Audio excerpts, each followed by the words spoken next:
అందరికీ నమస్కారం. నేను కటికితల రాజారావు, మాలమహానాడు రాష్ట్ర కార్యదర్శిని. ఈరోజు మరి కొన్ని సచివాలయాల దగ్గర దయనీయమైనటువంటి పరిస్థితులు చూస్తూ ఉన్నాం. ఎందుకంటే పెన్షన్ తీసుకునే విషయంలో మరి వృద్ధులు, అలాగే వితంతువులు, వికలాంగులు పడుతున్నటువంటి కష్టాలని చూస్తే నిజంగా మరి కన్నీరు వస్తూ ఉంది. కొన్ని స్థలాల్లో అయితే కొన్ని చోట్ల అయితే సరిపోతున్నటువంటి సందర్భాలు చూసాం. ఎందుకంటే వాలంటీర్ వ్యవస్థ ఏదైతే మరి వైసీపీ ప్రభుత్వం వచ్చిన తర్వాత వాలంటీర్ వ్యవస్థను పెట్టిందో, ఆ వాలంటీర్ వ్యవస్థ ద్వారా మరి ఇప్పటి వరకు కూడా వృద్ధులు, వితంతువులు, అలాగే వికలాంగులు వీళ్ళందరూ కూడా ఇళ్ల దగ్గర పెన్షన్ తీసుకున్నటువంటి సందర్భాలు.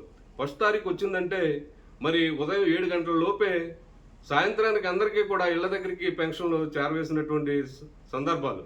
ఈ వాలంటీర్ వ్యవస్థని ఈరోజు ప్రతిపక్షాలు, మరి చంద్రబాబు నాయుడు గారు నిజంగా 40 సంవత్సరాల రాజకీయ అనుభవం, 15 సంవత్సరాలు ముఖ్యమంత్రిగా చేసినటువంటి వ్యక్తి ఈ వాలంటీర్ వ్యవస్థ వచ్చిన దగ్గర నుంచి కూడా వాళ్ళని ఏం ఉద్యోగాలు అవి? గోను సంచులు మోసే ఉద్యోగాలా? మరి వేలాపాల లేకుండా వెళ్ళి తలుపులు కొట్టే ఉద్యోగాలా? ఇలాగే ఈ విధంగా వాళ్ళని అవమానిస్తూనే వచ్చాడు ఆయన.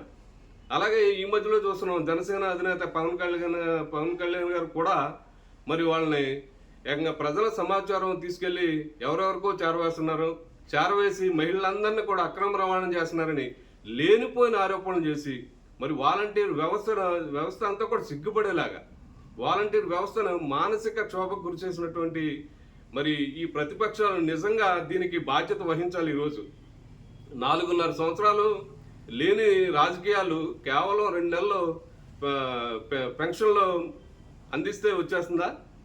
కేవలం వీళ్ళ రాజకీయ ప్రయోజనాల కోసం వాలంటీర్ వ్యవస్థను తప్పుపడుతూ కేవలం వాలంటీర్లు మరి ఇక అధికార పార్టీకే కొమ్ము కాసేసి ఓట్లు వేసేయమని ఎక్కడ చెబుతారు అని చెప్పి అపోహపడి ఈరోజు ఆ వాలంటీర్ వ్యవస్థను తీసేయటం వల్ల ఈరోజు మీరు చూడండి ఎంతమంది చనిపోవడం చూసాం.